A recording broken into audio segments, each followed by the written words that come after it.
এই বগুড়া রহমাননগর আমার এক বন্ধুর বাসা। আমাকে মাঝে মধ্যে বলে, হুজুর আমি একটা বাসা করছি, আপনি একটু আসবেন বাড়ি দোয়ার জন্য। তা আমি একদিন যাই, বাসার বিশাল গেট, সে গেট দেখে আমার আত্মা খাসা, সোনালি রঙের সেই মশানার গেট। আমি গেটে যা সালাম দিলাম, নবীর সুন্নত, আসসালামু আলাইকুম ইয়া আহলাল বাইত। ওই গেটের পাশে একটা পানের দোকান আছে। এই দোকানদার বলতে, হুজুর 1 কোটি বার সালাম দেন, কাম হবি না, কারণ আপনি কাক সালাম দিচ্ছেন। তখন আমি নাম ধরে বললাম, তাই হুজুর ওক সালাম দিয়ে আপনি নিচে আনবার পারবেন। ওই 6 নম্বর দেখেন, কলিং বেলের লেখা আছে 1 2 3 4 5 6, এই 6 টিভি মারেন। আমি 6 যে টিভি মারছি ভাই, বিশ্বাস করেন টিভি মারাও সারা, আমি 2 ধাপ দৌড় দেওয়া সারা। মানে ওই 6 টিভি দিলে কুত্তের সাউন্ড, বিদেশি যে কুত্তে আছে এই কুত্তের ঢক ঢক ঢক করে সাউন্ড। আমি কইলাম টিভি মারা মাত্র বিদেশি কুত্তার সাউন্ড, আমি 2 ধাপ দৌড় মারছি, পানালা খেলে হাসতে থেকে, হুজুর দৌড়ান কেন, এটা কলিং বেলের সাউন্ড হুজুর। কেউ কবিতরের সাউন্ড দিছে, কেউ কাউয়ার সাউন্ড দিছে, কেউ কুত্তার সাউন্ড দিছে, এক এক সাউন্ড। আমি বললাম, কে রে এত সাউন্ড থাকতে এই কুত্তার সাউন্ড পছন্দ করলো কেন? কিছুক্ষণ পরে দিকে নামে আসে, আমাকে বলতেছে, হুজুর আইসেন, আসসালাম আলাইকুম। হুজুর আসেন। আমি ভাই যাওয়ার আগে জানতে চাই তুমি কুত্তার পছন্দ করলে কে? হুজুর ফকিরের অত্যাচার হুজুর। এখন কতগুলো ফকির আছে, এরা কলিং বেলের চাপ দিয়ে ভিক্ষা চায়। তা আমি সেই বুঝে শুনে কুত্তার সাউন্ড দিছি। প্রথমে একদিন এক ফকির কেবল টিভি মারিছে, কুত্তার সাউন্ড পায় মারছে দৌড়, আর ঝোলার যা চাউল আছে সব পড়ে গেছে। ওই এলাকার যত ফকির আছে সমস্ত ফকিরের কাছে যে 6 নম্বরে যেন মারিস না, 6 নম্বরে কিন্তু কুত্তা আছে। সেদিন থেকে আমাকে আর কোনো ফকির। আমি কইলাম তাহলে যাই ভাই। দেখে যাবেন কেন হুজুর? ফকির কইছে 6 নম্বরে কুত্তা আছে। তো তুই তো কুত্তেই, তুই তো মানুষ না। আল্লাহ কোরআনে বলেছে, আম্মা সাইলা ফালা তানহার, সাইলকারীকে খালি খালি ফিরাইও না। আর তুমি কুত্তার সাউন্ড দিয়ে ফকিরের ঝোলার চাউল ফেলে দিছে, তুমি মানুষ? তুমি একেবারে পুরিয়া কুত্তে, জোরে কোন কি কথা কন না কেন? কি দেওয়া লাগবে? সালাম, আসসালামু আলাইকুম ইয়া আহলাল বাইত। আল্লাহ নবী তালহার বাড়ির দরজায় এসে সালাম দিলেন। প্রত্যেকটা সাহাবী মনে মনে একটু রাগ রাগ ভাব, কারণ ওসমান গনি অভিযোগ করছে, ওসমান গনি তার তুইয়া মুয়া সাহাবী না। কয়দিন ধরে, কারণ কয়দিন? একদিন দেখেছে কিছুই বলে নাই, 2 দিন বলে নাই, 3য় দিন দেখার পরে বলেছে। এরপরে আল্লাহর নবী হেঁটে হেঁটে তালহার বাড়ির দরজায় সালাম দিলেন। কিছুক্ষণ পর আল্লাহর নবী ডাক দিলেন, তালহা। নবী মনে করেছিলেন সালাম দিলেই তালহা দরজা খুলবে, কিন্তু তালহা যখন বাড়ির দরজা খোলে নাই, এবার নবী একটু রাগ করে ডাক দিলেন, তালহা। তালহা বাড়ির ভিতর থেকে বলতেছে, লব্বাইক ইয়া রাসূলুল্লাহ। কিছুক্ষণ পরে তালহা যখন দরজা খোলে না, নবী আবার ডাক দিলেন, তালহা। তালহা সঙ্গে সঙ্গে বলে, লব্বাইক ইয়া রাসূলুল্লাহ, কিন্তু তালহা দরজা খোলে না। নবী আবার কিছুক্ষণ পরে ডাক দিলেন, তালহা। সঙ্গে সঙ্গে তালহা বলতেছে, লব্বাইক ইয়া রাসূলুল্লাহ। 3বার নবী ডাক দিলেন, প্রত্যেকবারই লব্বাইক ইয়া রাসূলুল্লাহ বললেন, কিন্তু দরজা খোলে না। ওমর ফারুক সাহাবীদের মধ্যে সবচাইতে গরম সাহাবীকে, কথা কয় না? আচ্ছা, ওমর যদি সবচাইতে গরম হয়, তাহলে সবচাইতে নরম কে? হ্যাঁ, এটা আপনারা জানেন। এর আগে আপনাদের শুনেছি, সবচাইতে নরম হলো আবু বকর, সবচাইতে গরম হলো ওমর, সবচাইতে ধনী হলো ওসমান, সবচাইতে জ্ঞানী হলো আলী। তাহলে 4 জন কয় নম্বর? 4 জনই কিন্তু 1 নম্বর। ওমর ফারুক আল্লাহ নবীর পায়ে হাত দিয়ে বললেন, ইয়া রাসূলুল্লাহ, আপনার জুতার পরশে আল্লাহর আরশ ধন্য হয়ে যায়, আপনার জুতার পরশে আল্লাহর আরশ ধন্য হয়ে যায়। আর আপনি তালহার বাড়ির দরজায় 3বার তালহা তালহা বলে ডাকলেন, এরপরেও তালহা দরজা খোলে না। নিশ্চয়ই তালহা বেয়াদব হয়ে গেছে। আপনার বলেন তো, ওমর ফারুক কথাটা কি মিথ্যা কইছে? হ্যাঁ করেন, বলে মিথ্যা। কি কথা কইছে? যে আপনার জুতার পরশে আল্লাহর আরশ কি হয়েছে?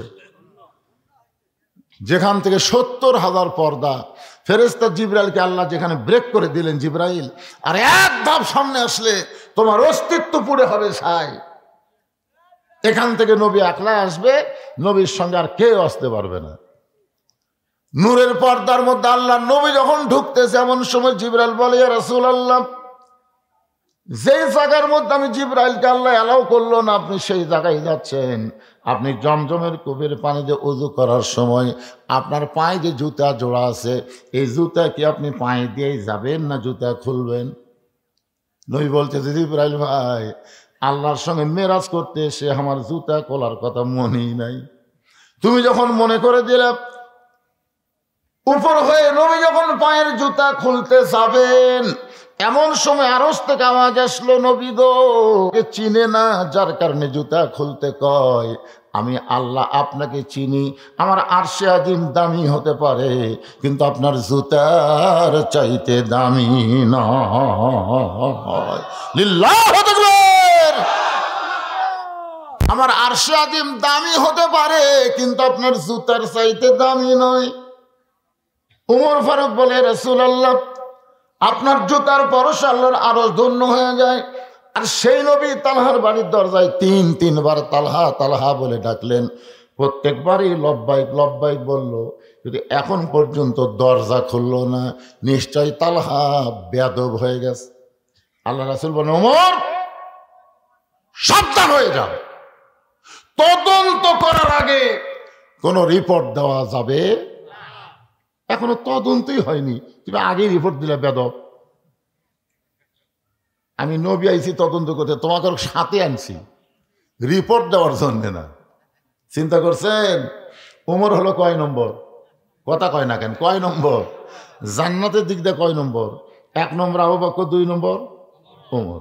সে ওমরকে রাসূল বলতেছে, ওমর, মুখ সাবধান করে কথা বলবে, তদন্ত করার আগে কোনো রিপোর্ট দেওয়া জায়েজ নেই। হযরত ওমর যেমন ছিলেন গরম, তেমন ছিলেন নরম। ওমর ফারুকের জীবনী পড়ে দেখবেন, তার মতন গরম মানুষ কেউ ছিল না, আবার তার মতন নরম মানুষ কেউ ছিল না। এতই নরম, বুঝলেন? গভীর রাত্রে মদিনার অলিগুলি ঘুরতেছে, দেখে একটা তাঁবুর মধ্যে থেকে একটা পুরুষ বাহিরে বাইরে হয়ে খালি দৌড়াদৌড়ি করতেছে।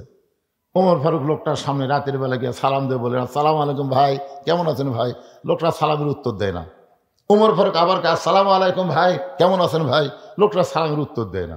যে ওমর রাস্তাতে গেলে শয়তান কয়দিন যায় না। ওমর ফারুক তৃতীয়বার যখন সালাম দিচ্ছে, আসসালাম, এই মিয়া, খালি সালাম দেশ, এই সালামের অর্থ তুই বুঝিস? ওমর ফারুক কে রে ভাই, সালামের অর্থ মানে আল্লাহ তোমার উপর শান্তি বর্ষিত করুক। তুই জানিস তাঁবুর মধ্যে কি হচ্ছে জানিস?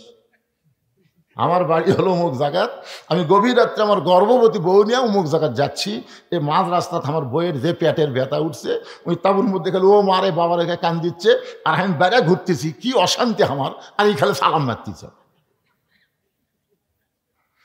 ওমর ফারুক লোকটার হাত ধরে বললেন, ভাইজান, আমার বেয়াদবি নিবেন না, আমার বাড়িতে ভালো একটা ধাত্রী আছে, আমি একটু নিয়ে এসে আপনার বইয়ের উপকার করতে চাই। ওমর ফারুক কত নরম মানুষ, দেখেন কি খারাপ ব্যবহার করছে, তারপরও নিজের বাড়িতে গিয়ে বললেন, আব্দুল্লাহর মা। ওমর ফারুকের ছেলের নাম হলো আব্দুল্লাহ। ধরে যান, ছেলের নাম কি? আব্দুল্লাহর মা। দরজা খোলো, সঙ্গে সঙ্গে দরজা খুলে গেল।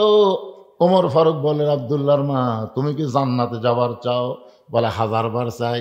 তাহলে চলো যাই। সরাল্লাহ কর না কেন? নিজের বউকে বলতেছে, আব্দুল্লাহর মা, তুমি কি জান্নাতে যাবার চাও? বলে, 1000 বার চাই। তাহলে চলো যাই। এই জিনিস লিয়া চলো, এই জিনিস মানে একটা সন্তান ধরবার গেলে যে যে জিনিস লাগে সেইগুলো জিনিস লিয়া রওনা দাও। হযরত ওমর হাত থেকে নিয়ে এসে নিজের বউকে নিয়ে এসে তারপর উল্টা পিঠটা ভিতরে ঢুকায় দিল। আর লোকটাকে বলতেছে, ভাই ধৈর্য ধারণ করো, ধৈর্য ধারণ করো। লোকটা বলতেছে, তুমি তো সেই ব্যক্তি যে পর পর 3 বার আমারে সালাম দিছা, আমি সালামের উত্তর না দিয়া তোমার সঙ্গে খারাপ ব্যবহার করলাম, তারপরেও তুমি আমাকে কত সুন্দর বলতেছে ধৈর্য ধরো।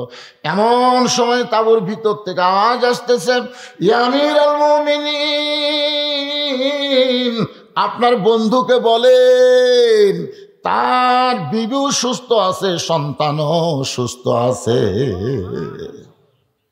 যেই বলছে আমিরুল মুমিনিন আপনার বন্ধুক বলেন, ওই লোকের তখন অবস্থা কি? হায় হায় হায় হায়, আপনি হযরত উমর, আয় আয়, আপনি রাস্তাতে গেলে শয়তান 40 দিন যায় না, আর সেই লোকটার সঙ্গে এত খারাপ ব্যবহার করলাম, আমারে আপনি শাস্তি দেন। ওমর ফারুক চোখের পানি নিয়ে লোকটাকে বুকের মধ্যে নিয়ে বললেন, ভাইজান তুমি শুধু বলো, আমার দায়িত্ব আমি পালন করেছি। আমি যতদিন সাহাবী ছিলাম ততদিন আমি গরম ছিলাম, যেদিন থেকে মদিনার খলিফা হয়েছি সেদিন থেকে আমি আর গরম না, আমি নরমের চাইতেও বেশি নরম হয়ে গেছি।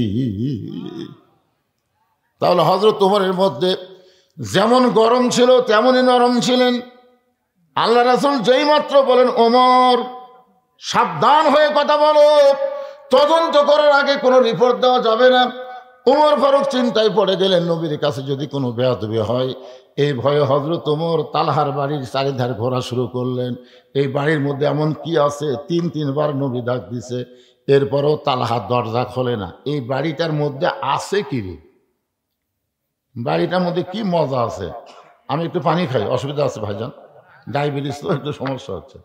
আর এমন গরম পানি দিছে,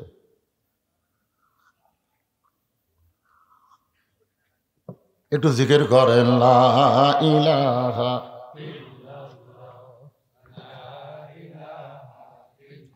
লা ইলাহা, লা ইলাহা ইল্লাল্লাহু মুহাম্মাদুর রাসূলুল্লাহ।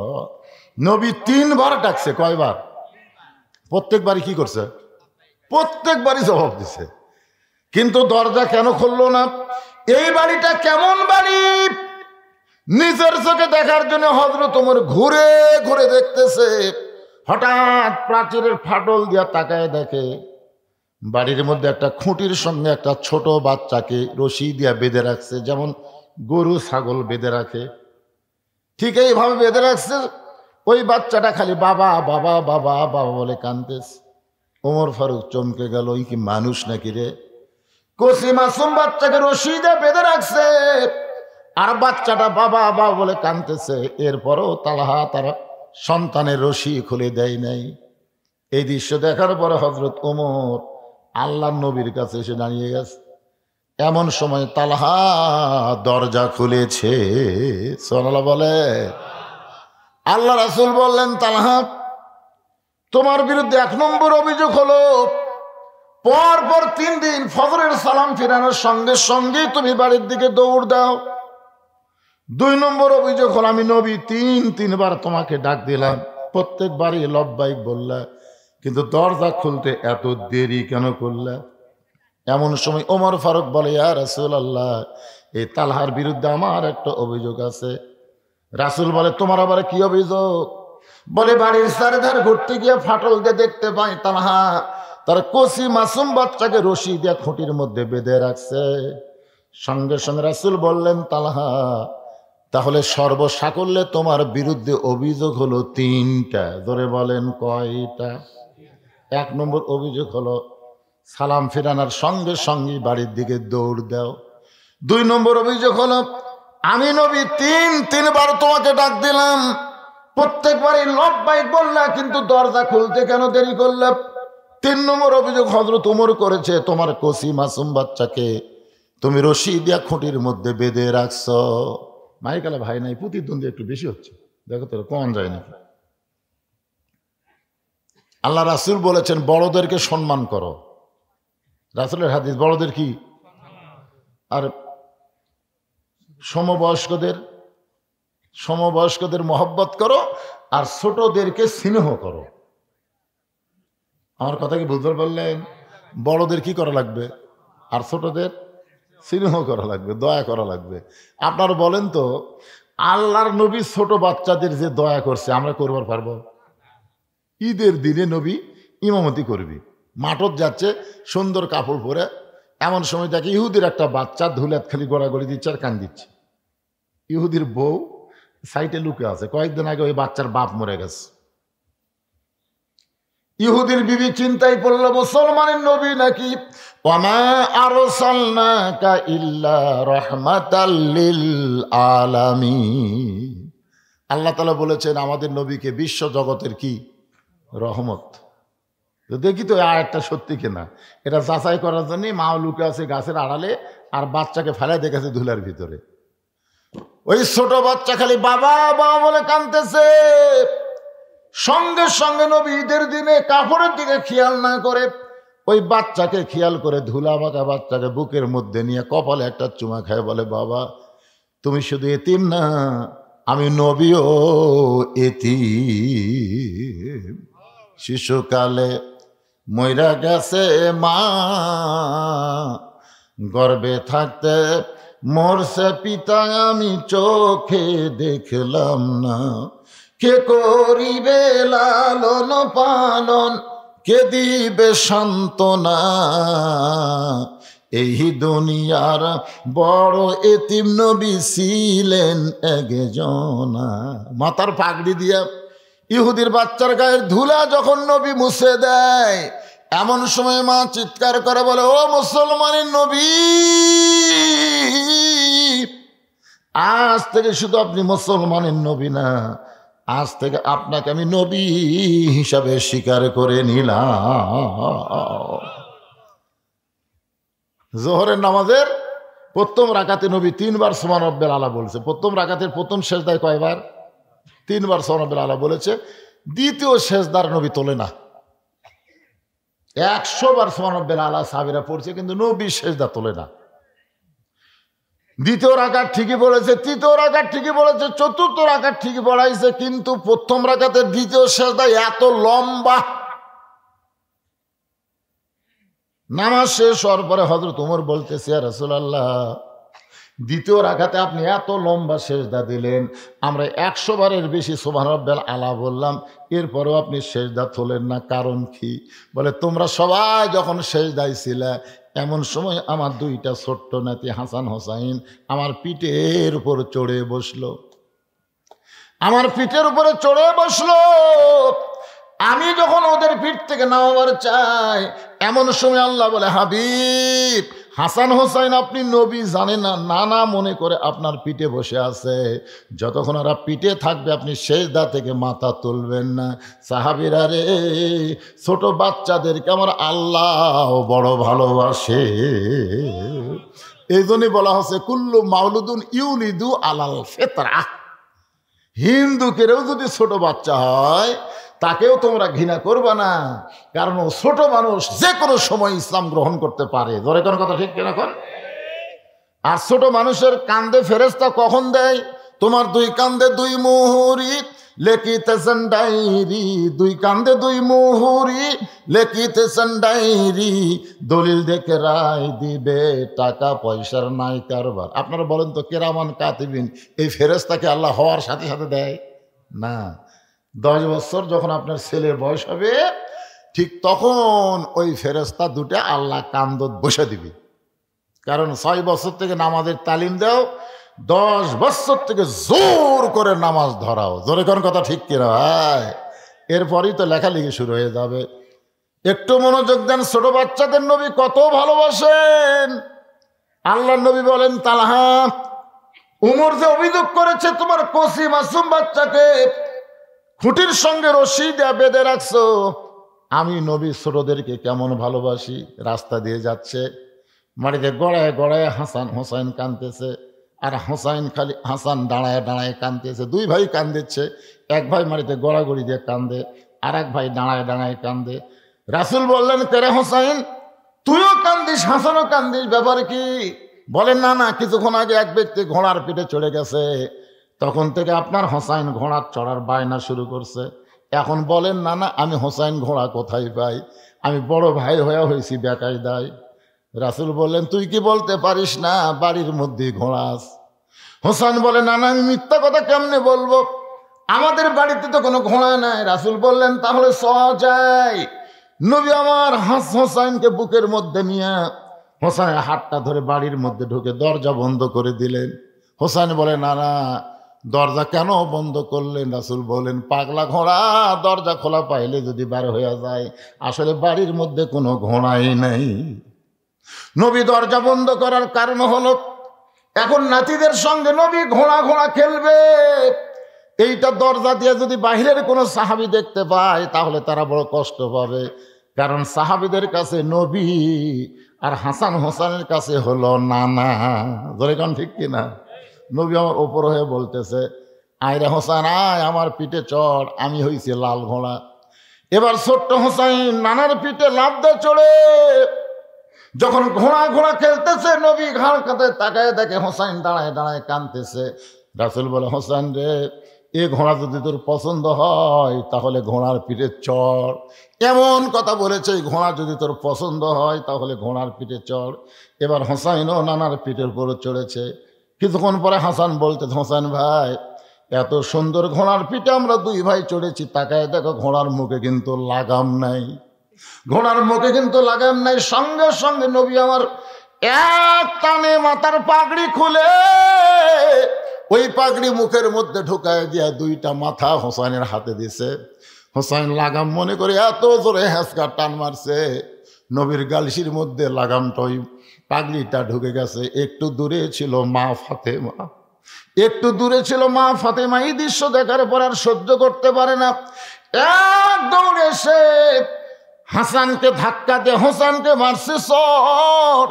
দুইটা বাচ্চা যখন কাঁদতে কাঁদতে দুই দিকে চলে যায়, এমন সময় নবী আমার এতিমের মতন দাঁড়ায় কাঁদতেছে। নবীকে ফাতেমা বলে, বাবা, আমার দুইটা সন্তান বড় বেয়াদবি করেছে বাবা। বাবা গো, আমি বুঝতে পারি নাই, আপনি এদেরকে মাফ করে দেন। রাসূল বলে, ফাতেমা, দুইটা সন্তান কোনো বেয়াদবি করেনি মা, বরং তুই আমার কলিজায় আঘাত করলি, তুই আমার কলিজায় আঘাত করলি। ফাতেমা বলে, বাবা, আমি আপনার কলিজায় কেমনে আঘাত করলাম? রাসূল বলে, ফাতেমা, তুই কি আমার ভিতরের কলিজা কোনোদিন দেখছিস মা? ফাতেমা বলে, বাবা, ভিতরের কলিজা কেমনে দেখবো? রাসূল বলে, ফাতেমা রে, আমার কলিজা হলো হাসান হোসাইন, আমার হাসান হোসেনকে যে কষ্ট দেয় ওই কষ্টটা লাগে আমার কলিজায়। রাসূল বলে, তালহা, আমি ছোট বাচ্চাদেরকে, সে মুসলমান হোক নাতি হোক আর ইহুদির বাচ্চা হোক, সব বাচ্চাকে আমি নবী স্নেহ করি, দয়া করি, ভালোবাসি। আর তোমার কচি মাসুম বাচ্চাকে তুমি কেন খুঁটির সঙ্গে রশি দিয়ে বেঁধে রাখছো? তালহা বলতেছে, রাসূলুল্লাহ, তিনটা অভিযোগ করেছেন, তিনটা অভিযোগকে উইথড্র করতে গেলে আপনি শুধু বললে হবে না, আমাকে বলার সুযোগ দেওয়া লাগবে। যেরকম ঠিক কিনা? হুজুর, আপনি খালি নবী বলে যাবেন, তাহলে আমাকে সুযোগ দেবেন না? রাসূল বলে, ঠিক আছে বলো। বলে, হুজুর, ওসমান গনি যে অভিযোগ করেছে যে পরপর 3 দিন, আসলে পরপর 3 দিন না, পরপর কয়েক সপ্তাহ। ওসমান গনি কয়দিন দেখছে? আসলে 3 দিন না, কয়েক সপ্তাহ হলে আমি আমল করতেছি, আপনি সালাম ফিরালেই বাড়ির দিকে দৌড় দিই। সব সাহাবী চুম করছে, ওরে বাবা রে, আমারও মনে করছেন 3 দিন, এই তো আরো মারাত্মক। রাসূল বললেন, ঠিক আছে, তুমি কয়েক সপ্তাহ সালাম কেন? বলে, হুজুর, একটা কাপড়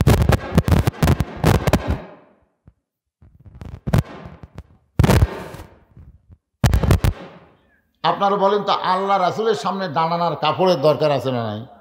কোন কাপড়? আপনার যে মসজিদে যান, কোন কাপড়? হ্যাঁ, না পাঞ্জাবি পায়জামা না, লেবাসুত তাকওয়া, যেই পোশাক পরলে আল্লাহর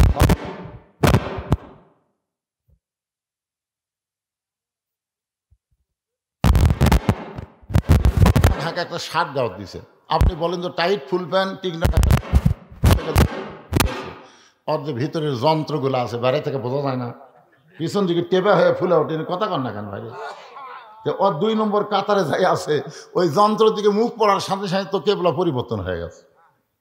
এই জন্যে শার্ট গাউট না দিয়ে যদি পাঞ্জাবি পরতেন, পাঞ্জাবি পরলে ওইটা যদি টেপার লাল ফুলে ওঠে, পাঞ্জাবি যদি পাশার উপর পড়ে আর দেখা যাবে। এই জন্যে লেবাসুত তাকওয়া, এমন একটা পোশাক পরা লাগবে যেই পোশাক পরে আল্লাহ নবীর সামনে দাঁড়ানো যায়।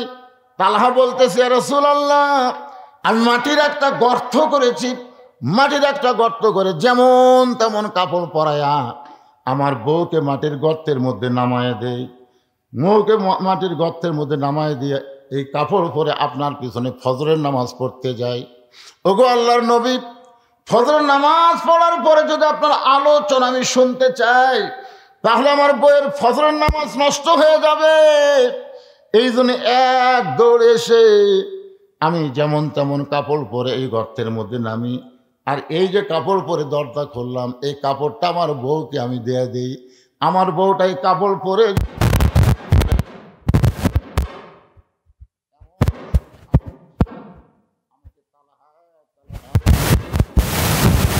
ওগো আল্লাহর নবী বলেছি, কিন্তু আমি দরজা খুলতে পারি নাই, কারণ এমন একটা কাপড় আমার পরনে ছিল যে কাপড় পরে দরজা খুলতে শরম লাগে। ওগো আল্লাহর নবী, আমার বউকে আমি টান দিয়ে হেঁচকা দিয়ে গর্তের মধ্যে নামাবার পারি না, কারণ বউটা তখন আল্লাহর কাছে, জোরে কনকার কাছে। আমার দরজায় নবী ডাকতেছে, বউটা আল্লাহর কাছে ধন্না দেয়া হাত তুলে মোনাজাত করে কাঁদতেছে। যখন আমার বউটা নামাজ শেষ হয়ে গেল, মোনাজাত শেষ হয়ে গেল, আমি বউটাকে গর্তের মধ্যে নামায় দিয়া যেমন তেমন কাপড় পেঁচাইয়া ওই বইয়ের শরীর থেকে কাপড় করে সেই কাপড় পরে আপনার জন্য দরজা খুললাম। এই কারণেই দরজা খুলতে আমার দেরি হয়ে গেছে। রাসূল বলল, তালহারে, এক উত্তরে দুইটা অভিযোগ খণ্ডন হয়ে গেল। সুবহানাল্লাহ বলেন না কেন?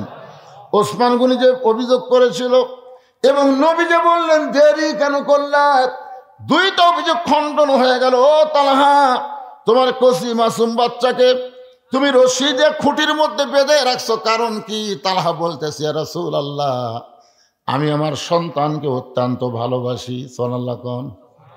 আমি আমার সন্তানকে অত্যন্ত ভালোবাসি। আল্লাহ কোরআনে বলেছে, ইন্নামা আমওয়ালুকুম ওয়া আওলাদুকুম ফিতনা, নিশ্চয় তোমাদের সম্পদ আর সন্তান হলো বিপদের কারণ। জোরে বলেন, এই কথা কে কইছে? আল্লাহ। জোরে বলেন, কে? কি বলতেছে? ইন্নামা আমওয়ালুকুম ওয়া আওলাদুকুম ফিতনা, নিশ্চয় তোমাদের সম্পদ আর সন্তান হলো বিপদের কারণ। আজকে আল্লাহ যে সম্পদ আমাদেরকে দিছে, আপনার সত্যি করে বলেন তো সম্পদের মালিককে? আরে ভাই, একটু অন্তর থেকে বলেন তো। আমরা মুখে মুখে অনেক কথা কই, কিন্তু অন্তরে সেটা মেনে নিবে চাই না। সত্যি করে অন্তর থেকে বলেন তো সম্পদের মালিককে? আরো জোরে, জোরসে বলুন। জোর হলো না, আরো জোরে। সত্যি যদি সম্পদের মালিক আল্লাহ হয়, আমরা বিশ্বাস করে দুই হাত তুলে আল্লাহকে দেখাবো। দেখি দেখি কারা বিশ্বাস করে হাত তুলছেন। লিল্লাহি আকবার। হাত নামান, হাত নামান। মাশাআল্লাহ। তাহলে আপনাদের পকেটে যে টাকা আছে, এই টাকার মালিককে? এখন আল্লাহ যদি মালিক হয়, আল্লাহ নবীর এতিম মাদ্রাসায় একটা করে কোরআন শরীফ আপনাকে দেওয়া লাগবে। কয়জন ছাত্র আছে এখানে? কয়টা? সব মিলে কয়টা? 30-35 জন ছাত্র এ মাদ্রাসায় সব মিলে আছে। ধরেন 35টা কোরআন শরীফ দেওয়া লাগবে। একটা কোরআন শরীফ মাত্র 500 টাকা দাম। আপনি 500 টাকা দিবেন, এই নবীর মাদ্রাসায় একটা কোরআন শরীফ দেওয়ার সব আল্লাহ আপনার আমল নামায় দিবে। টাকার মালিক কিন্তু আপনি না। আপনি আবার এখন যদি বলেন দিব না রে, আল্লাহ কই করে আমার টাকারে মাস্তানি মারতিস, তো হাসিনার মতন ভারত পলান লাগবি রে। তোর এখন কথা দেখতে হাসিনা যখন বলছিল দেশ আমার বাপের, এই দেশ আমার, আল্লাহ কয় এখন কুটি। এখন আপনার টাকা যদি না দেন, হয়তো মেডিকেল কলেজে থাকা লাগবে। জোরে কোন ঠিক কিনা? বাড়ির থাকবো, আমার টাকা মাদ্রাসার না দিয়ে বাড়ির থাকবো, তোর হাত পা ভাঙ্গে হাসপাতালত থম। এই জন্য ভাইজান, বেশি না 35 জন আল্লাহর বান্দা 500 টাকা করে টাকা একটা কোরআন শরীফ দান হয়ে যায়। 500 টাকা কোন আল্লাহর পাগল সর্বপ্রথম পারবে? হুজুর লগত লাগবে ভাইজান, লগত। কোরআন শরীফ তো বাকি বিক্রি হয় না, লগত। 500 টাকা দিবেন, একটা কোরআন শরীফ দান করার সব আল্লাহ আপনাদের আমল নামায় দিবে। মাত্র 35টা কোরআন শরীফ চাইছি, নগদ নগদ। সর্বপ্রথম কোন আল্লাহর বান্দা পারেন? মাশাআল্লাহ। আসেন ভাই, আসেন, লিয়ে আসেন ভাই। আরে আল্লাহ, আল্লাহ পৃথিবীর সর্বশ্রেষ্ঠ দান নবীর এতিম মাদ্রাসায় একটা কোরআন। আমার ভাইজান সর্বপ্রথম সর্বপ্রথম কোরআন শরীফ বাবদ একটা 500 টাকা দান করেছে, আল্লাহ তার দানকে কবুল করেন। আল্লাহুম্মা আমিন। কি নাম বাবু?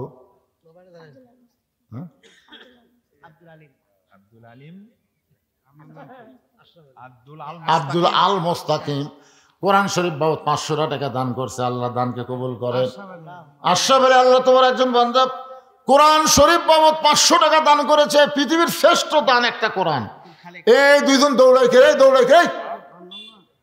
কোরআন আদায় হচ্ছে, না দিলে বসে থাকেন, দেখেন দেখেন, দেখার সব আছে তো ভাই, দৌড় মারেন কেন? আব্দুল মান্নান কোরআন শরীফ বাবদ 500 টাকা দান করেছে। আব্দুল মান্নান কি হলো বাবা? দেখো দেখো, তার দিকে দাও, ময়না ময়না।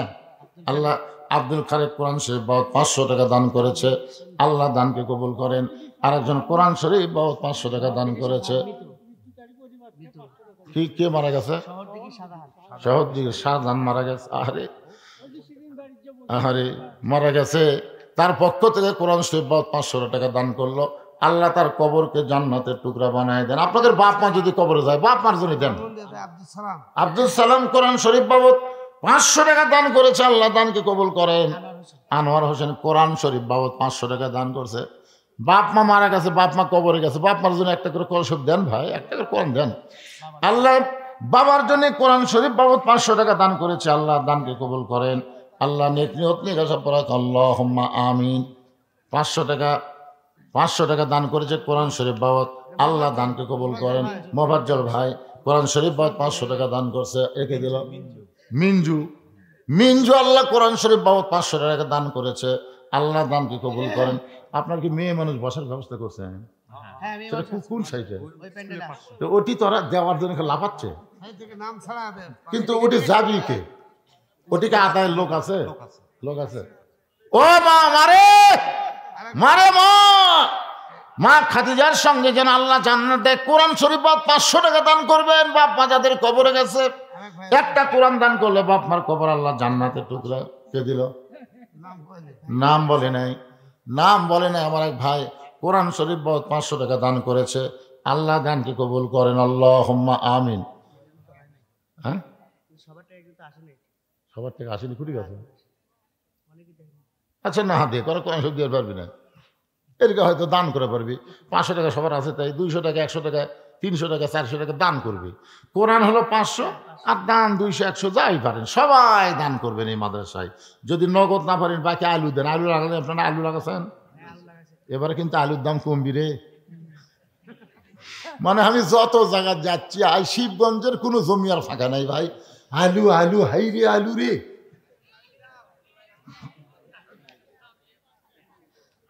ঘুগরি পোকা যেন না ধরে, তেল তেল আলু যেন আল্লাহ দেয়, আলুর মধ্যে যেন বরকত দেয়, আলুর যেন দাম পাই। মনে করে 1 মণ 2 মণ আলু লেখা দেন, কাগজ কলম আছে।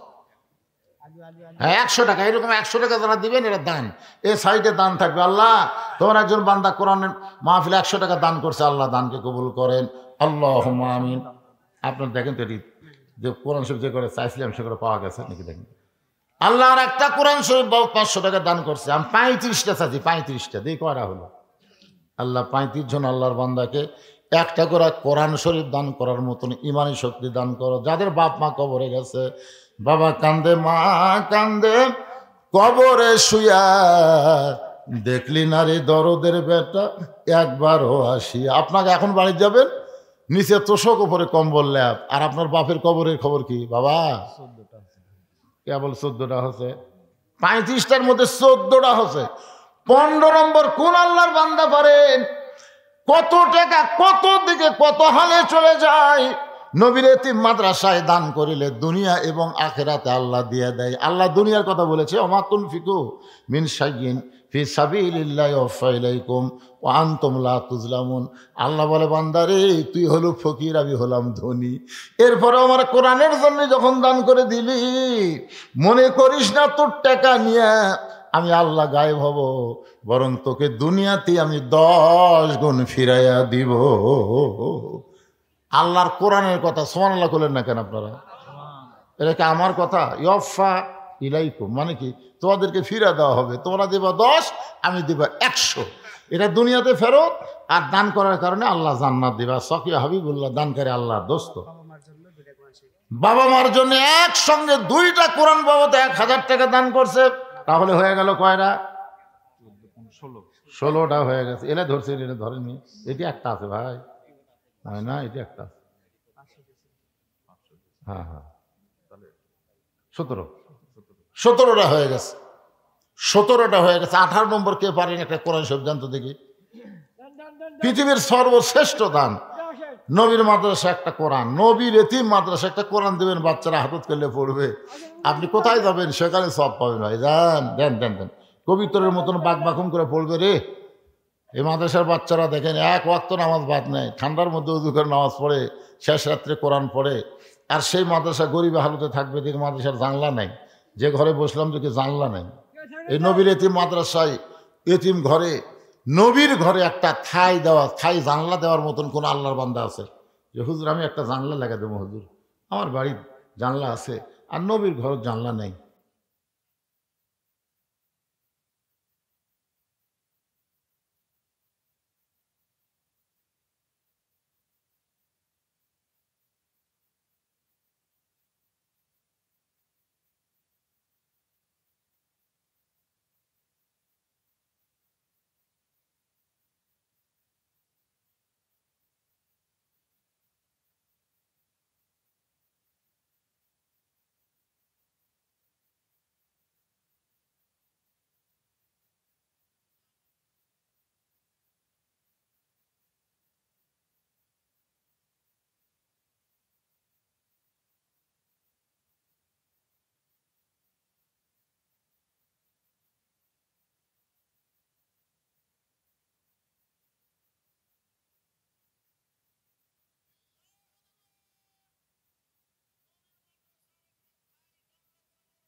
মুখ লাগলে খালি লা ইলাহা ইল্লাল্লাহ দেন, সবাই দেন, ব্যাগের মধ্যে দিয়ে দেন, দেন সবাই দেন। লা ইলাহা ইল্লাল্লাহ লা ইলাহা ইল্লাল্লাহ লা ইলাহা জোরে লা ইলাহা। যতগুলা অতিথির নাম লেখা দিয়েছে এই বিজ্ঞাপনে, এই অতিথিগুলা যদি দেয় তাহলে আপনার কাছে টাকা নেওয়াও তো সাইজ নেই। এখন এই মালগুলাকে আসছে, এরা দিল কি দিল না, একটা লোক এই মাহফিলের পক্ষের একটা লোক এটি নাই রে যে মুরব্বী আমাকে বারবার আমার কাছে দাওয়াত দেয়, আমার কাছে যাই এ কুটি গেল। তো এর সামনে আছে কি হয় দেখি।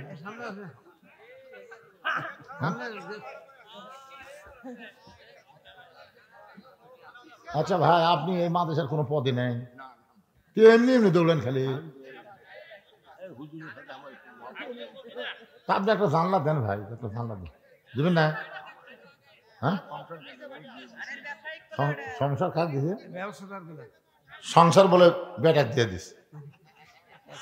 আল্লাহর ধন্য বীরে দিয়া আল্লাহ আছে গায়েব হইয়া, নিজের ধন বেটাকে দিয়া নিজে গেছে ফকির হইয়া।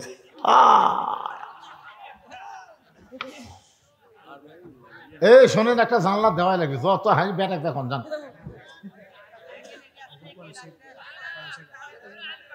মাশাআল্লাহ, আর একটা কোরআন শরীফ বাবদ 500 টাকা পাওয়া গেছে। আল্লাহ দানকে কবুল করেন, আল্লাহুম্মা আমিন। হয়ে গেছে 21টা, আর মাত্র 14টা, আর মাত্র 14 জন আল্লাহর বান্দা 500 করে টাকা দিবেন। যদি কেউ মনে করে হুজুর আমার বাপ মা দুইজনই কবরে গেছে, বাপ মার জন্য 1000 টাকা দিলাম, এরকম নিয়ত করে দান করেন বাজান। দুনিয়ার সবচাইতে বড় দান নবীর মাদ্রাসায় একটা কোরআন দান করবেন। 500 টাকা দিলি একটা কোরআন দানের সওয়াব আল্লাহ দিয়া দিবে। আল্লাহর নবী বললেন, তালহা তোমার কসি মাসুম বাচ্চাকে তুমি অত্যন্ত ভালোবাসো। উমর ফারুক বলে, ইয়া রাসূলুল্লাহ, এই ভালোবাসাই তো হলো নিজের সন্তানকে রশি দিয়ে খুঁটির মধ্যে বান্ধা রাখা। রাসূল বলে, ওমর তুমি কথা বলো না, তালহার কাছ থেকে শুনতে চাই তালহা তার বাচ্চাকে কেমনে ভালোবাসে। ভালোবাসার বহিঃপ্রকাশ হলো চুমু খাওয়া, বুকে নেওয়া, কান্দে নেওয়া, তাই না? আমার বাবাকে আমি ভালোবাসি, কানলি মোবাইল চালু করে দেই, আমার বাবা আর কান্দে না। আমার বাবুকে এত ভালোবাসি, মোবাইল ছাড়া আমার বাবু ভাত খায় না। নাই আমার বাবু হুজুর সেই বাবু, মোবাইল না দিলে ওই খাই না। যখন ভাত খায় না কান সালতে একটা চড় মারল আর মোবাইল দেখতে। যারা সন্তানকে ভালোবাসে তারা দুনিয়ার জন্য ভালোবাসে না, তারা জান্নাতের জন্য ভালোবাসা লাগবে। জোরে কোন কথা ঠিক কিনা? দুনিয়াতে ভালোবাসা বাড়ি গাড়ি সয় সম্পত্তি করে দিলেন, আপনি মরে গেলেন, ওই টুটু কোম্পানির ম্যানেজার হলো, ওই ভালোবাসার কাম হলো। আপনি কবরে বসতে বুঝবেন ঠেলা কাক কয়। যারা সন্তানকে প্রকৃত ভালোবাসে শোনেন তাদের কথা।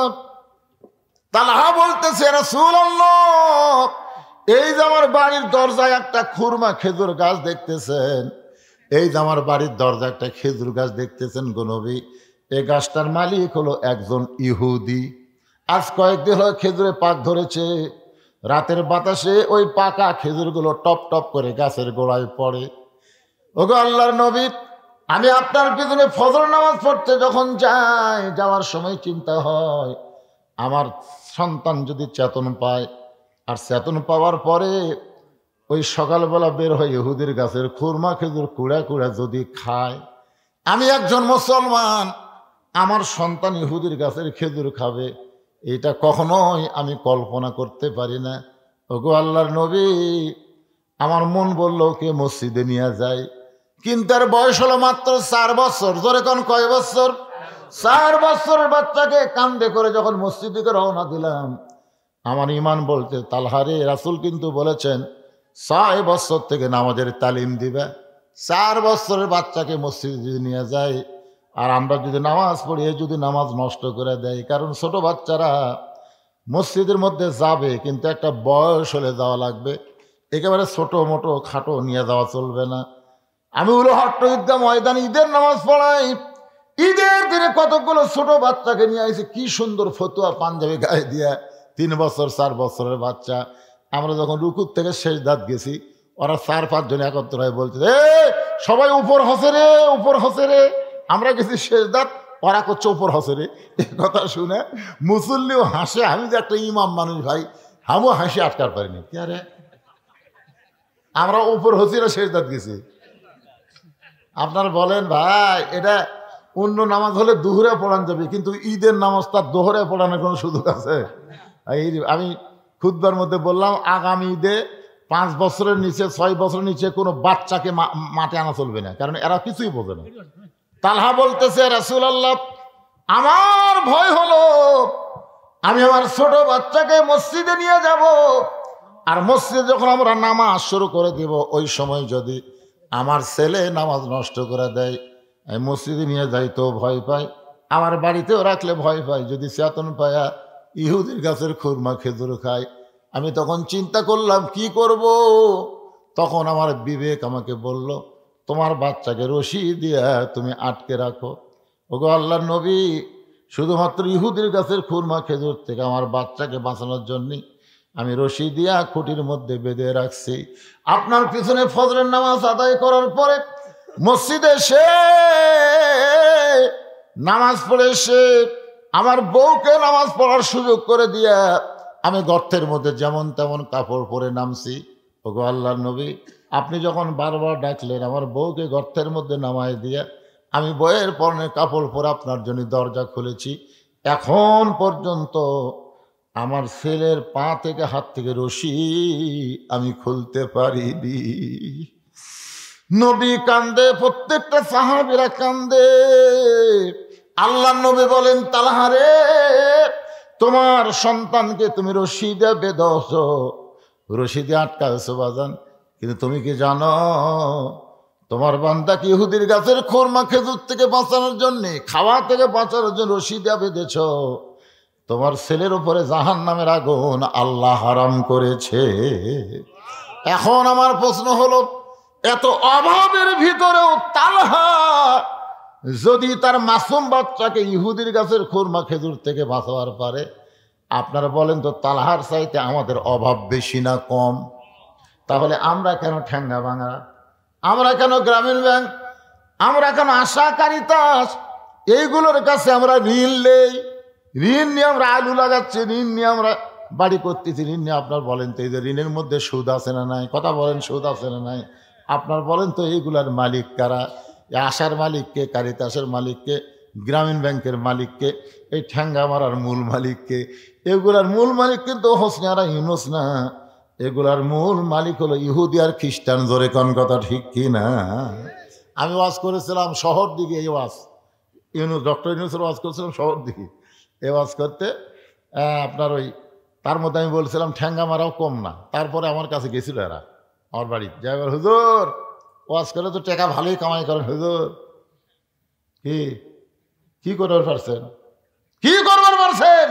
আমরা এনজিও, আমরা দাতা সংস্থা, আমরা মানুষকে দান করি হুজুর, মানুষকে বাড়ি ঘর বানিয়ে দিই, এ করি সে করি, আমরা হলাম দাতা সংস্থা। ওরে বাবারে, ওরা বলে দাতা সংস্থা। তখন আমি বললাম, ভাই তোমরা আমার কাছে আসছে তখন একটা গল্প শোনো।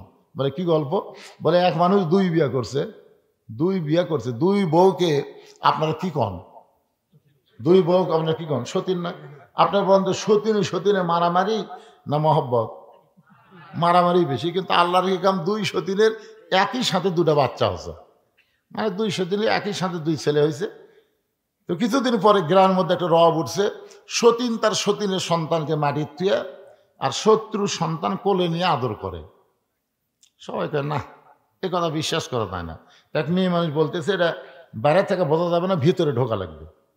এক মেয়ে মানুষ তদন্ত করার জন্য ভিতরে ঢুকে দেখে একটা সন্তান মাটির খালে পেঁয়া পেঁয়া করে কান দিচ্ছে, আর একটা কোলতলে বাবু তো করতেছে। তখন বলে কে মাটির কান দে, ওটা কে? ওটা আমার কলিজার টুকরা, ওরা কলিজার টুকরা মাটির কান দিচ্ছে।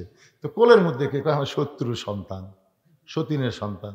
তো সতীনের সন্তান কোলে নিয়ে আদর করতেছিস, আর তোর কলিজার টুকরা মাটি থুছিস, কারণ কি? বলে জানিস না আমার স্বামী গরিব, আমার স্বামী মরে গেলে আমার সন্তানকে কাজ করা লাগবে। তো ছোটোবেলায় মাটির থাকলে মাটির একটা আর্থ কানেকশন পাচ্ছে, এদের রোদ পাচ্ছে, রোদের ভিটামিন সি পাচ্ছে, মাটির আর্থ কানেকশন পাচ্ছে, আর যত কান দিচ্ছে তত ব্যায়াম হচ্ছে। এই যে করে কান দিচ্ছে আর হাত পা মারতেছে, আর ব্যায়াম হচ্ছে, আর শরীর সেই সাইজ হচ্ছে।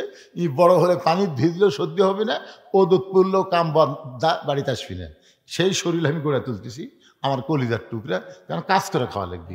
আর এক কোলের মধ্যে নিয়ে আমি লুলে বানাচ্ছে, লুলে লুলে খালি যেন হাঁটতে না পারে, এই রোদের দিল আমার রোদ লাগবে, পানি পড়লে যেন সর্দি হয়। এই জন্য আমি কোলতলে আদর করতেছি। এটা আসলে মূলে আদর নয়। আজকে এই যে এনজিওগুলো আমাদেরকে যে সহযোগিতা করতেছে, এগুলোকে আসলে সহযোগিতা? এগুলো আমাদের ইমান আমল হরণ করার চেষ্টা করতেছে। ধরে কোন কথা ঠিক কিনা? দরকার হলে ইহুদি, খ্রিস্টান, বৌদ্ধ, ভারতের হিন্দুদের থেকে আমরা ফিরে আল্লাহর কাছে আসবো। ফালিয়াবুদু রাব্বা হাযাল বাইত আল্লাযী আত'আমাহুম মিন জু'ইন ওয়া আমানাহুম মিন খাউফ। আল্লাহর ঘরের আমরা ইবাদত করব, আল্লাহর ইবাদত করব, নামাজ পড়ব, যাবতীয় রিজিকের ব্যবস্থা করবেন কে? বিশ্বাস করে বলেন, করবেন কে? আল্লাহ। আর সমস্ত ভয়, ওই ভারতের যতই পরিকল্পনা থাক, যতই চেষ্টা করুক, বাংলার 1 ইঞ্চি মাটি দখল করতে পারবে না। কারণ ওদের ভগবান আমাকে আল্লাহর কাছে কিছুই না। জোরে কোন কথা ঠিক কিনা? ওই ভগবান আমাকে আল্লাহর কাছে খাড়া হতে পারবি? ভগবানের কি আছে রে? ভ বাদ দিলে গবানের অর্থ নাই। গবানের গ বাদ দিলে বান মানে বুন্নে, কেউ চায় না। বা বাদ দিলে নো মানে ভগবান নেই। আর আমাকে আল্লাহর খবর জানেন, আল্লাহু লা ইলাহা ইল্লাহুয়াল হাইয়ুল কাইয়ুম। মন যদি চায় আলিফ বাদ দেন, দেন লিল্লাহি মা ফিস সামাওয়াতি ওয়াল আরদ। আবার যদি মন চায় আর একটা লাম বাদ দেন, লাহুল মুলকু ওয়া লাহুল হামদ। আবার যদি মন চায় আর একটা লাম বাদ দেন, হুয়াল্লাহুল্লাযী লা ইলাহা ইল্লাহু। আপনারা বলেন তো, আমাকে আল্লাহ সব কিছু বাদ দিলে আল্লাহ বাদ করছে? আমরা সে আল্লাহ বিশ্বাস করি। ওই কয়েকদিন 2 দিন আগে মিঠুন চক্রবর্তী, যাকে আমরা ফাটা কেষ্ট করি, ধরে কেন কি কেষ্ট? ফাটা কেষ্ট। এই শালা ফেসবুকে স্ট্যাটাস দিয়েছে বাংলাদেশ দখল করতে নাকি 15 দিনও লাগবে না। আয় আয়, আমি আমাদের যুবকদের বলবো 3 পা হাতে লাঠি বানাও, আসবি, আমরা লাঠি দিয়ে ঠাসা ধরবো, খুর দিয়ে কাকে পোলটা দেবো। ধরে করার কথা ঠিক করে পোলটা দেওয়া বোঝেন না? ওর জিনিস তো মাল বড় হয়ে গেছে, তো এখন একে খুর দিয়ে কাটতে এরকম পোলটা দেওয়া লাগবে। শালারা বাংলাদেশে ঢুকতেছে, হামাকের বিরুদ্ধে বলার লাগবে। আল্লাহ ভাগ্য গুণে আমরা একটা ইউনুস পাইছি। ধরে কারণ কি ভাই, ইউনুস বোঝেন না? আপনার ইউনুস বোঝেন না? বিপদের সময় কোন দোয়া পড়বেন? ইউনুস নবীরে খাইল মাছেতে গিলিয়া, ফেরেশতা পাঠাইলেন আল্লাহ ইসমে আজম দিয়া। দমে দমে সে হরদম পরে সে ইসমে আজম, মাছেরই উদর হইতে বাঁচাইলে প্রাণ। সবাই বলেন আল্লাহু আল্লাহু, তুমি জাল্লে জালালুহু, শেষ করা তো যায় না গিয়ে তোমার গুণগান। আল্লাহ আমাদের সবাইকে ফজরের নামাজ, বলেন সবাইকে ফজরের নামাজ জামাতের সঙ্গে আদায় করার তৌফিক দান করুক। সকলে বলে আমিন। পড়বেন না ভাইজান? সারা রাত ওয়াজ শুনে ফজর কাজা করলে বক্তাও পিটন খাবি, মাহফিল কমিটিরাও খাবি, আপনারাও খাবেন। সারা জীবনের ওয়াজ যদি এক পাল্লায় দেওয়া হয়, আর একটা ফজরের নামাজ যদি আর এক পাল্লায় দেওয়া হয়, আপনার বন্ধু কোনটার ওজন বেশি হবে? এই জন্য আপনারা সবসময় চেষ্টা করবেন যে যেই তারিখে বিজ্ঞাপন, সেই তারিখের মধ্যেই মাহফিল যেন শেষ হয়। বগুড়ার মানুষ চালাক হবেন। কয় তারিখে মাহফিল? 2 তারিখের। এখন ঘড়ির টাকা দেখেন 3 তারিখ হয়ে গেছে, কি করবেন? আমরা 2 তারিখের দাওয়াত দিয়ে 3 তারিখে মোনাজাত করতেছি। ইস্তেগফার পড়ে আস্তাগফিরুল্লাহ রব্বি মিন কুল্লি জামবি ওয়া তুবু ইলাইহি লা হাওলা ওয়ালা কুওয়াতা ইল্লা বিল্লাহিল আলিয়্যিল আযীম। আল্লাহুম্মা আমিন। আল্লাহুম্মা আনতাস সালাম ওয়া মিনকাস সালাম তাবারাকতা ইয়া যাল জালালি ওয়াল ইকরাম। আয় আল্লাহ তাআলা, কত কঠিন শীতের ভিতরে টপ টপ করে নিয়র পড়তেছে। এই শীতকে উপেক্ষা করে তোমার যে সমস্ত বান্দা বান্দিরা আরামের বাড়ি ঘুমকে বাদ দিয়া কোরআন হাদিসের মহব্বত কলিজার মধ্যে নিয়ে এই জান্নাতের বাগানে বসে বসে কোরআন হাদিসের আলোচনা শোনার শেষে আমি গুনাহগারের সঙ্গে রহমতের দরজায় ফকির হয়ে দোকানে হাত তুলেছে। মেহেরবানি করে আজকের মাহফিল আমাদের সকলের হেদায়েতের জন্যে, নাজাতের জন্যে, জান্নাতের জন্যে কবুল করো। এই মাহফিলের শুরু থেকে শেষ পর্যন্ত যত আলোচনা হয়েছে আল্লাহ, এর মধ্যে যদি ত্রুটি হয়, ভুল হয়, মাফ করে দাও। এর যা হাদিয়া মঞ্জুর করো। সোনার মদিনায় নবী পাকের রওজা মোবারকে আল্লাহ কবুল করে নাও। তামাম আম্বিয়া কেরাম, আসহাবে কেরাম, তাবিঈন কেরাম, তাবিঈন কেরাম, তামাম পৃথিবীর মাটির নিচে যত মুমিন মুমিনা শুয়ে আছে আল্লাহ, সকলের আরওয়াহ পরে হাদিয়া কবুল করো। আল্লাহ, আমরা যারা হাত তুলেছি, আমাদের জনম দুখুনি মা যাদের কবরে গেছে আল্লাহ, মেহেরবানি করে মায়ের কবর জান্নাতের টুকরা বানিয়ে দাও। বাবার বাড়িঘর সবই আছে, আমাদের যাদের বাবা অন্ধকার কবরে চলে গেছে আল্লাহ, মেহেরবানি করে বাবার কবর জান্নাতের টুকরা বানিয়ে দাও। আমাদের দাদা দাদি, নানা নানি, আত্মীয় স্বজন, শ্বশুর শাশুড়ি যাদের কবরে গেছে আল্লাহ মাফ করে দাও। মাবুদ, এই মাদ্রাসাকে কিয়ামত পর্যন্ত কবুল করো। এই মাদ্রাসার জায়গা জমি দিয়া কবরে চলে গেছে যারা, আল্লাহ তাদের কবরকে জান্নাতের টুকরা বানায় দাও। আয় আল্লাহ, এই মাদ্রাসায় নগদে বাকিতে যারা দান করেছে, করবে আল্লাহ, সব সভাপতি, সহসভাপতি, এই মাদ্রাসার সেক্রেটারি, মাদ্রাসার কেশিয়ার, মাদ্রাসার মুহতামিম, মাদ্রাসার ওস্তাদ, মাদ্রাসার তালবে ইলম, যাদের মাথায় পাগড়ি দেওয়া হলো আল্লাহ, সকলকেই জান্নাতি কবুল করো। আল্লাহ, এই টপ টপ করে নিয়র পড়তেছে আল্লাহ, কঠিন শীতে তোমার পাগল বান্দারা ল্যাপ তোষক বাদ দিয়ে খেড়ের মধ্যে বসে আমিন আমিন করে। আল্লাহ, আজকের মাহফিলকে জান্নাত পাওয়ার ওসিলা হিসাবে কবুল করে নাও। আল্লাহ, আমি অসুস্থ, আমার মতো যারা অসুস্থ অবস্থায় হাত তুলেছে আল্লাহ, সুস্থতার নিয়ামত দান করে দাও। আমার মা বোনেরা পর্দার অন্তরালে বসে বসে আর শুনেছে, আবিদা সালিহা পদ্মাঞ্জু কবুল করে মা ফাতেমার চরিত্র দান করে দাও। গোটা বিশ্বের মুসলমানকে আল্লাহ তুমি হেফাজত করো। আমার বাংলাদেশের প্রতি আল্লাহ তুমি খাস রহমত নাজিল করো। ও দরদে আল্লাহ, যেদিন আমাদের মৃত্যু হবে দিনটা যেন জুমার দিন হয়, মাসটা যেন রমজান মাস হয়, ইমানের সাথে, ইজ্জতের সাথে দুনিয়া থেকে বিদায় নেওয়ার কালে আমাদের সকলের জবানে তুমি জারি করে দিও লা ইলাহা ইল্লাল্লাহু মুহাম্মাদুর রাসূলুল্লাহ সাল্লাল্লাহু আলাইহি সাল্লাম। আসসালামু আলাইকুম ওয়া রাহমাতুল্লাহি ওয়া বারাকাতুহু।